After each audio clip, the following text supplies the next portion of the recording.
The Martín Fierro is a poem written in two parts. In theory, it was written to be sung to the sound of the guitar. The protagonist is a gaucho, Martín Fierro, who tells us his sad story. Each chapter is known as a song. Each song is divided into stanzas that follow a particular type of rhyme. It should be noted that this style of writing was highly valued in the past.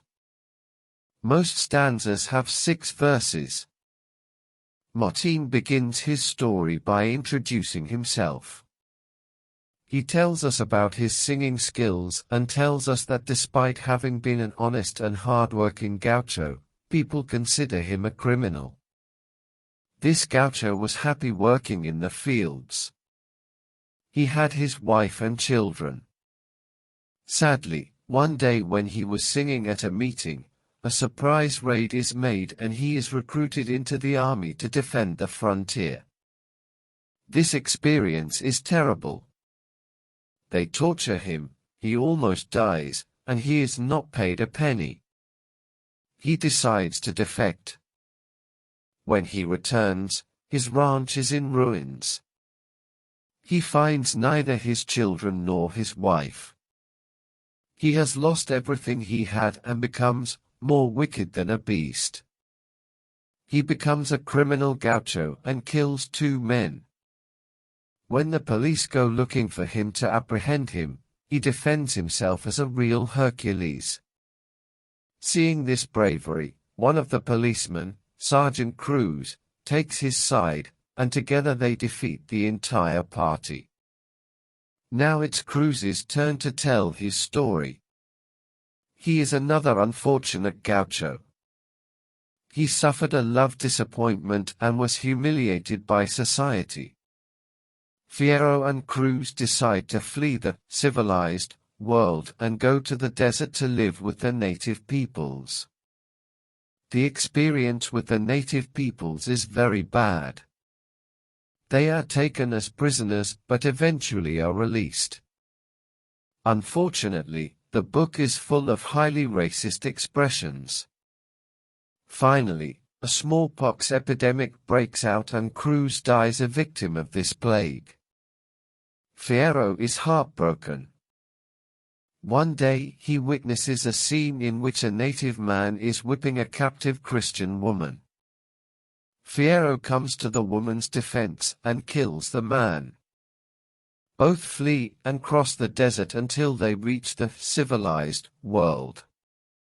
Fierro learns that after so long the judges have already forgotten him and he can live without worries. He finds 2 of his children and now it's their turn to tell their story, also to the sound of the guitar.